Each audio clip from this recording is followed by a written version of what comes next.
When the morning begins, it is not just the rising of the sun or the ticking of the clock that signals a new day. The true beginning happens the moment your awareness awakens. In that first breath, in that first conscious thought, a door opens. And what you say to yourself as you cross that threshold, that is the energy that will walk beside you through every moment to come. It is easy to underestimate the quiet whispers we speak internally, but in truth, they are not whispers. They are commands. They shape how we walk, how we feel, how we see the world. That inner dialogue is not just commentary, it is construction. You are building yourself thought by thought, word by word. Imagine walking into a temple. The air is still. There is space for reflection. The temple is your mind, and each morning, before anything enters that sacred place, before emails, before traffic, before other people's demands, you have the opportunity to set the tone, your voice, your words, your presence. That is your first ritual. And what you choose to tell yourself in that ritual determines whether you enter the world grounded in strength or weighed down by uncertainty. Many people wake up and immediately check their phones. They allow the outside world to decide their first thought. They read messages, scroll through updates, and in doing so, they surrender their mind to the external before they have even said one true thing to themselves. But the practitioner of clarity, the one who trains not just the body, but the consciousness, knows this is backwards. The first words should not come from outside. They must rise from within. They must come from a place of knowing, a place of deep intention. Inner dialogue is not random. It can be cultivated like breath, like posture, like movement.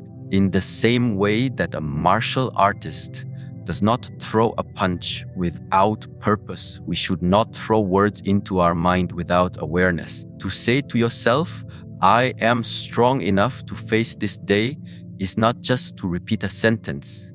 It is to plant a seed. That seed carries a vibration, and with daily repetition, it begins to grow roots.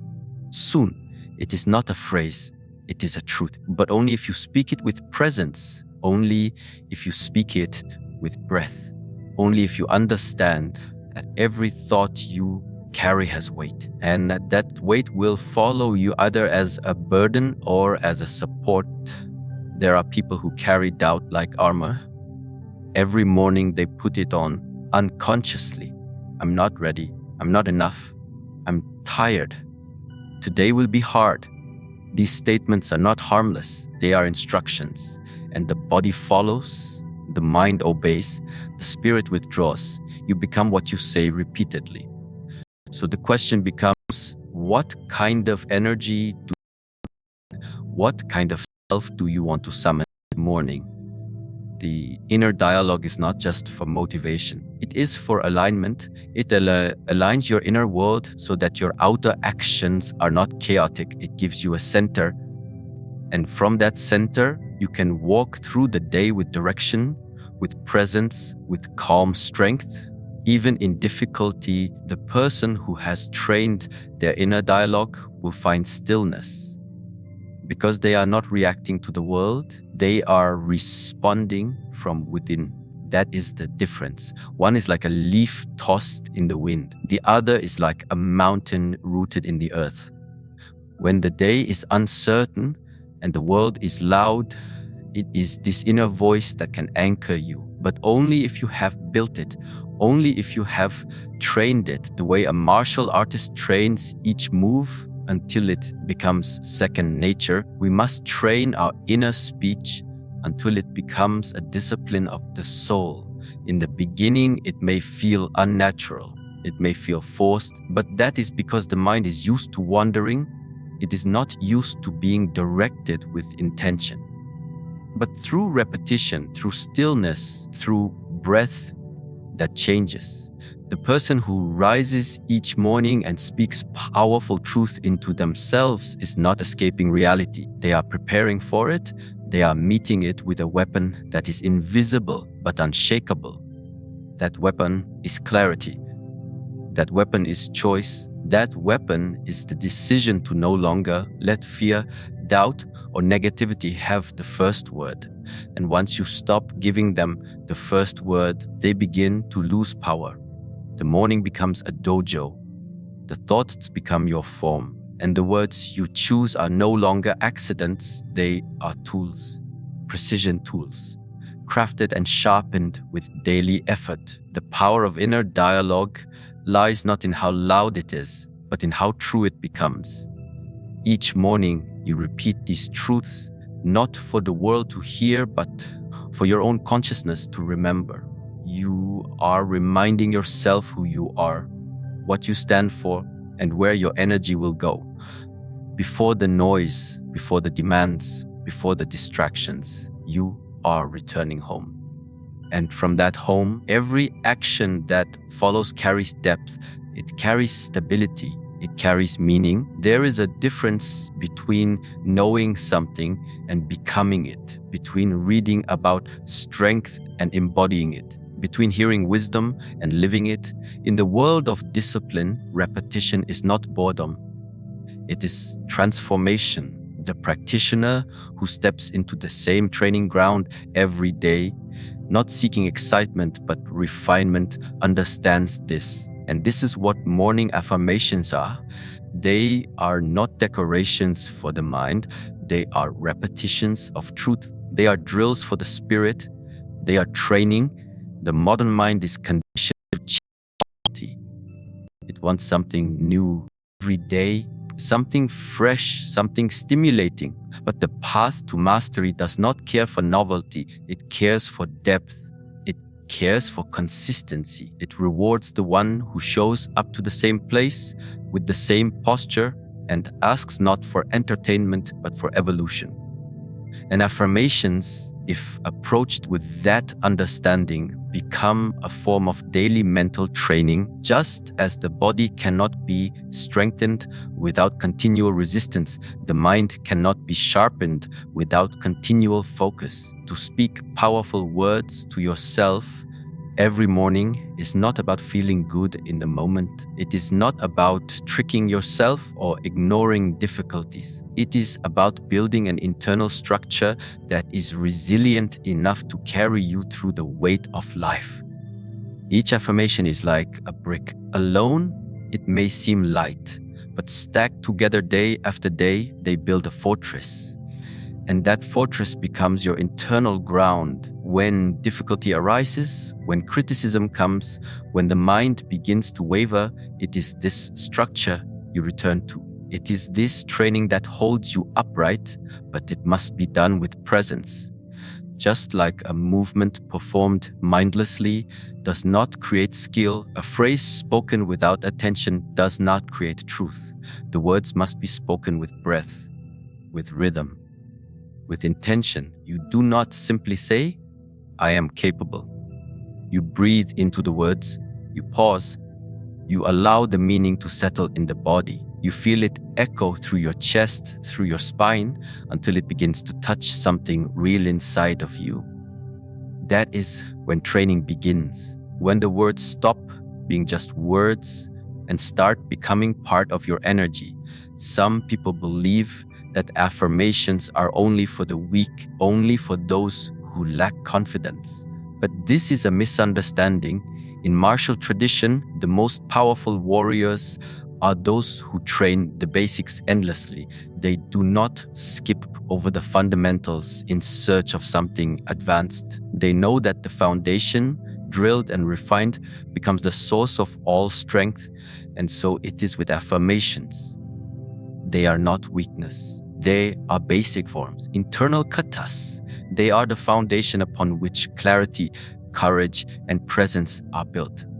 When you say, "I choose discipline over distraction," you are not making a casual remark. You are choosing alignment. You are reminding your inner world of its direction. And the more often you speak that alignment, the more naturally your actions begin to follow it. This is how training works. First, you repeat it. Then you begin to believe it. Eventually, you become it. And the shift is not sudden, it is subtle. It grows quietly in the spaces between the words, in the silence after you speak, in the way you begin to carry yourself, not because you are forcing it, but because the new pattern has become embedded. Affirmation without repetition is noise. Affirmation without presence is empty. Affirmation without action is shallow. But affirmation with daily presence, with breath, with movement, that is training. That is refinement. That is the process of taking something invisible and making it part of your character. It does not matter if you believe the words fully on the first day.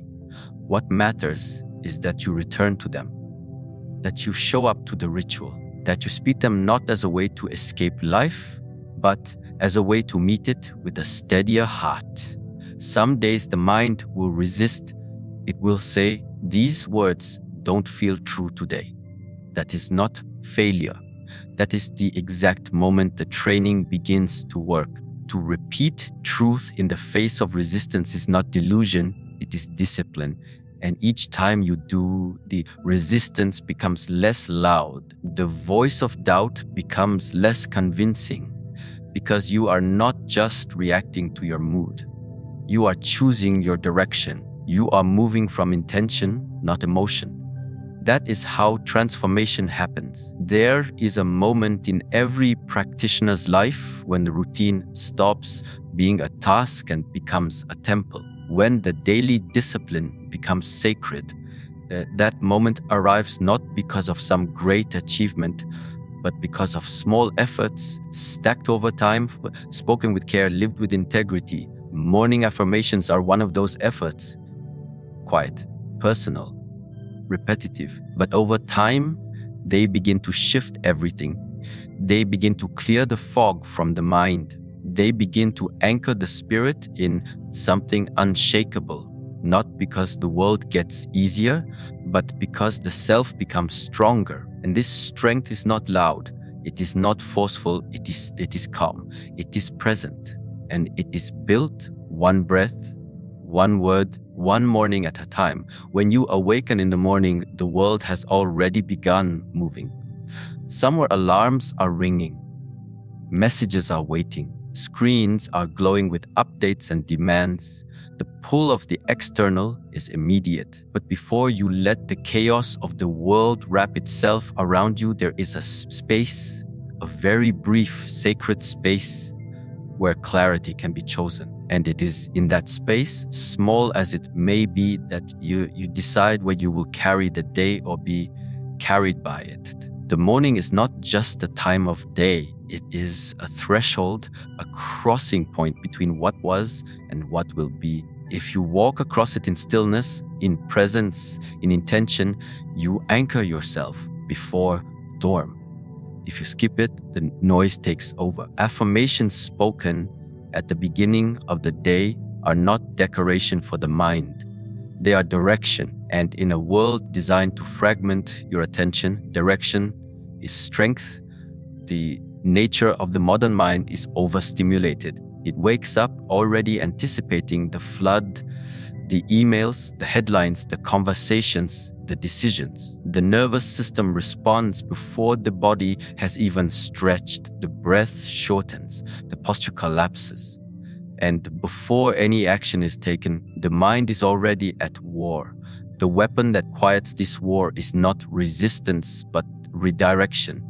And redirection comes from clarity. To sit with yourself, even for a few minutes, and speak truth into your system is to choose clarity over confusion. It is to remind yourself what matters before the world tells you what should matter. The world will tell you to worry. The world will tell you to rush. The world will tell you to compete, to compare, to doubt. But your internal space, your center, does not speak in noise. It speaks in calm. And morning affirmations are the bridge to return to that calm. Each statement you make with intention is like a stone laid across a river of distraction. One by one, they create a path you can walk, not hurriedly, but with presence. Some mornings the mind will be clouded, thoughts will come fast, worries will arrive uninvited. The mind will resist stillness. It will seek movement, stimulation, tasks. This is the nature of chaos. It wants to occupy every inch of your awareness. But this is where the discipline of clarity begins, not by pushing away the chaos, but by choosing not to engage with it first, by choosing to focus on what is essential, not what is urgent. To speak a sentence like, "I choose peace over pressure," is not to deny pressure. It is to remember that peace is a choice, even in pressure, and that memory shifts the day before it begins. Clarity is not just knowing what you want. It is knowing what you do not need to carry. Much of the heaviness we feel is not from life itself, but from the noise we absorb unconsciously. Affirmations help filter that noise. They are like a lens. Without them, the lens fogs with distraction. With them, the path becomes visible. And it is not only about the words themselves, but the presence with which you speak them. If you simply repeat affirmations with your mouth while your mind wanders, they will remain hollow.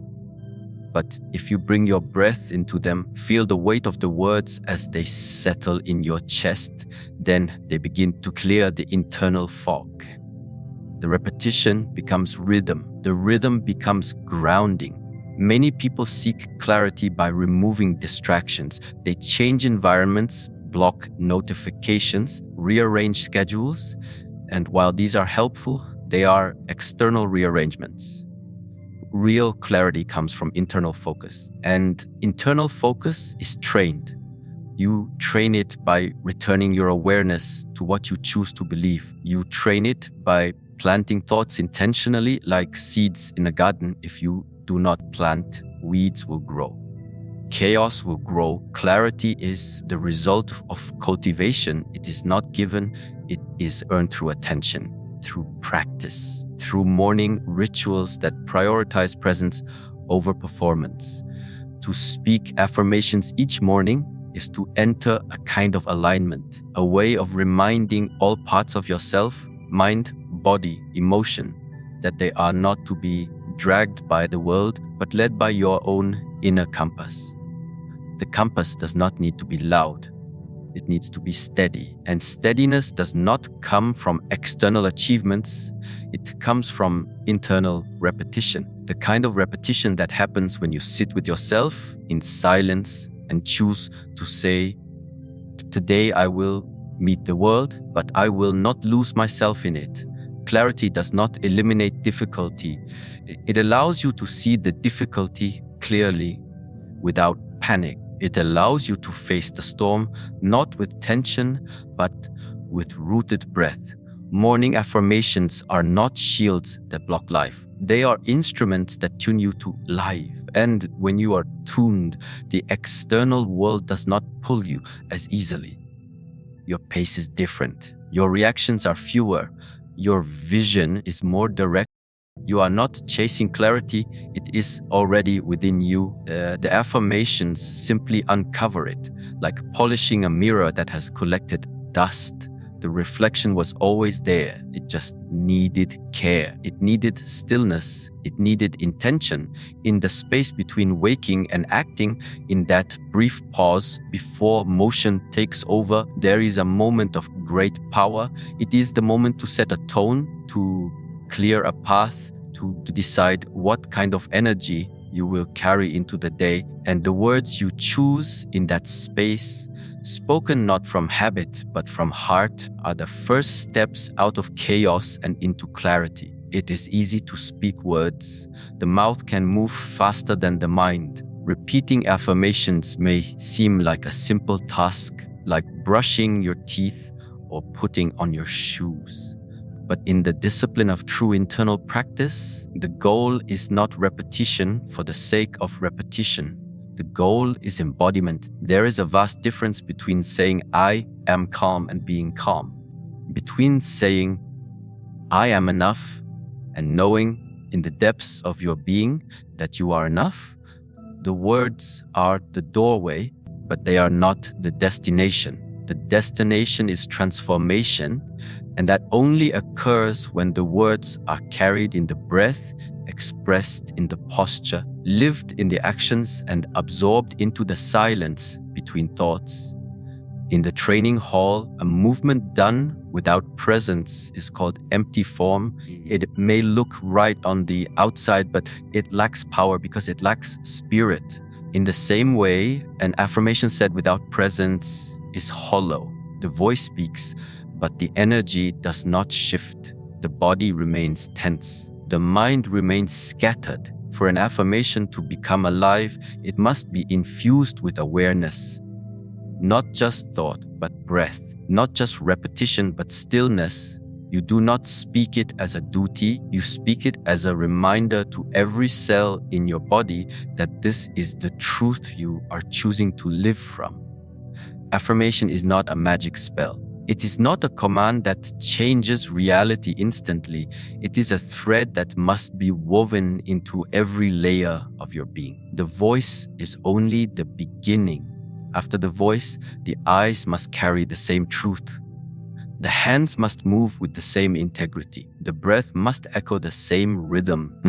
If you say, I am grounded, and yet you move through the day reacting to everything, your words are not yet embodied. But if you speak that truth, pause and allow your breath to settle into your belly, straighten your spine and walk slowly with presence, then you are no longer speaking an affirmation, you are living it. The body does not lie. It reveals what the mind tries to cover. You may say you are confident, but your shoulders slump. You may say you are at peace, but your fists remain clenched. You may say you trust yourself, but your eyes dart around nervously. To embody an affirmation is to let it shape your posture, your rhythm, your decisions. It is to return again and again to the energy behind the words and to let that energy guide you. And this does not happen by chance. It happens by training, the same way a martial artist refines the smallest motion over years. The practitioner of presence refines the way they hold themselves in truth. If the affirmation is real, it will begin to change how you sit, how you stand, how you breathe. This is the sign that it has moved beyond the surface. It has entered the deeper layers. But this takes time. You may speak the same phrase for weeks before the body begins to respond. That is not failure. That is the nature of cultivation. You are not forcing change. You are planting seeds, and the soil must be tended with care, with patience, with daily attention. The repetition is not about convincing yourself. It is about aligning yourself. The same way the sun rises at the same hour every day, the same way a drum beats to a steady rhythm, you become your own rhythm, and that rhythm must be felt, not just spoken. Some people search endlessly for new affirmations, believing the next phrase will unlock something. But the real work is not in finding more words. It is in allowing the right words to sink deeper. It is not about variety. It is about depth. Take one truth and live it. Say it until it breathes through you. Say it until it no longer feels like something you are reaching for, but something you are rooted in. This is embodiment. When the affirmation is no longer something you speak, it is something you are. There will be days when the words feel distant. When saying, I am centered, feels dishonest because everything inside you is shaking. That is the moment to slow down. That is the moment to listen. You do not need to fight the discomfort. You simply need to breathe into the gap between the words and your current state, to observe it, to return to the truth gently without judgment. Over time, that gap becomes smaller, the mind stops resisting, the body softens, the nervous system recognizes the safety in the repetition. The affirmation becomes familiar, like a place you know how to return to even when storms rise. And so every morning when you speak your affirmations, do not rush them. Do not repeat them like a checklist, and enter into them as you would enter sacred ground. Feel where the words land. Notice what they awaken. Notice what they challenge. Let the breath guide the rhythm. Let the spine reflect the truth. And most of all, let your actions throughout the day be a continuation of the practice. If you say, I am kind, then bring softness to your voice. If you say, I am courageous, then meet discomfort without turning away. The affirmation is not finished when you stop speaking. That is only where it begins. The real practice begins in how you carry those words when the world forgets to be quiet, when the noise returns, when life tests your center. It is in those moments that you discover whether the words are still floating on the surface or have taken root within you. There is a kind of strength that is not loud. It does not announce itself with force. It does not need to prove or defend. This strength is stillness. It is born from clarity, sharpened by discipline, and carried with humility. And in the morning, before the noise of the world begins, there is a rare and powerful opportunity to awaken this strength from within. The 15 truths you speak to yourself each morning are not affirmations in the ordinary sense. They are not decorations for the ego or slogans of fleeting motivation. They are weapons, tools of alignment, instruments of training, shields against the chaos that waits outside your door.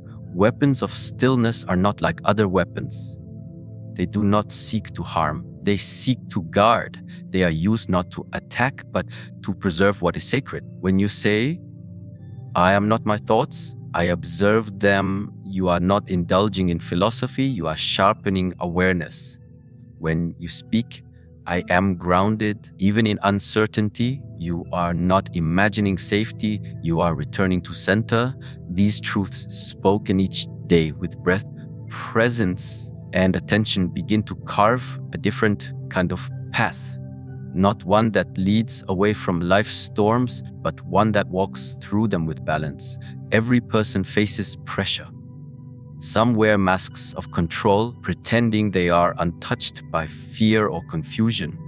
But the one who trains with stillness does not pretend. They acknowledge the internal storms, and then they reach into the quiet part of themselves and respond, not with panic, but with principle. The 15 truths you carry are principles, not platitudes. Each one carries a different energy.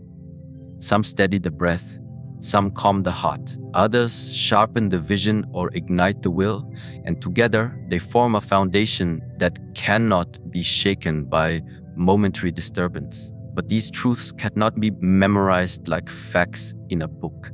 They must be lived. They must be felt. If you say, I am enough, and yet you rush through your day, trying to earn your worth through endless doing, then the words have not yet entered the body.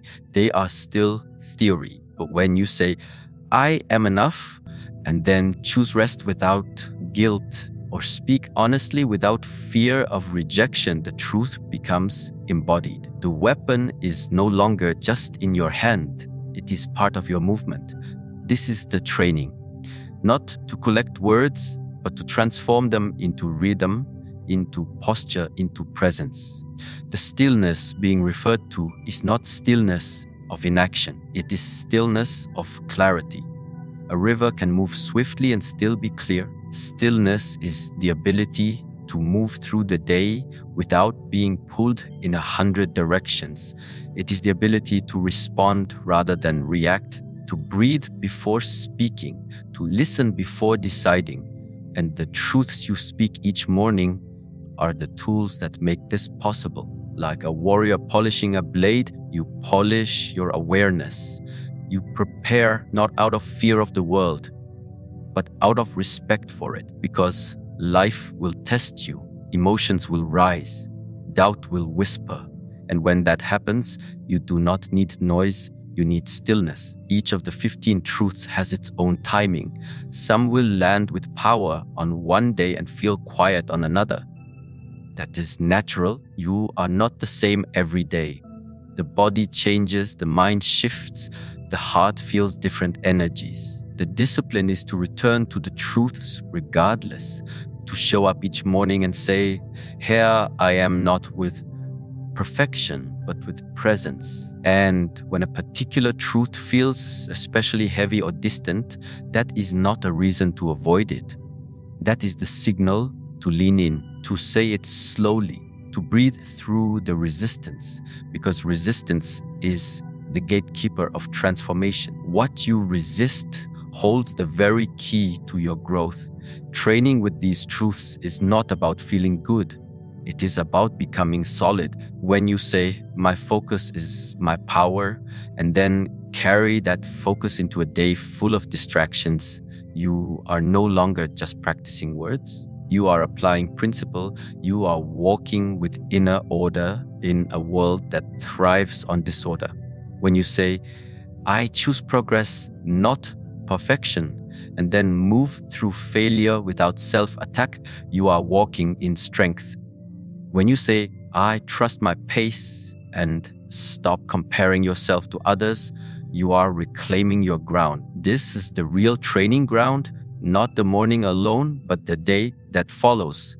Stillness must be carried, not just in moments of peace, but especially in moments of pressure. And that is why the truths must be repeated. Not once, not occasionally, but daily. Over time, the repetition becomes rhythm. The rhythm becomes instinct. The instinct becomes character. And character is what moves you when there is no time to think. It is what carries you when the world is too loud to hear your own voice. It is what steadies you when others lose their center. These 15 truths are not a list to memorize. They are a path to walk, a breath to return to, a mirror to reflect your deepest values. They are simple, yes, but simplicity is power when it is lived fully. Complexity distracts, stillness clarifies, and each of these truths, spoken in the quiet of morning, is a moment of clarity chosen over confusion, a step taken toward integrity, a weapon sharpened not for battle, but for balance. They become your side, your internal compass, and no matter how loud the world becomes, no matter how unpredictable the day unfolds, you walk with something untouchable, not because you have avoided difficulty, but because you have prepared yourself to meet it from within.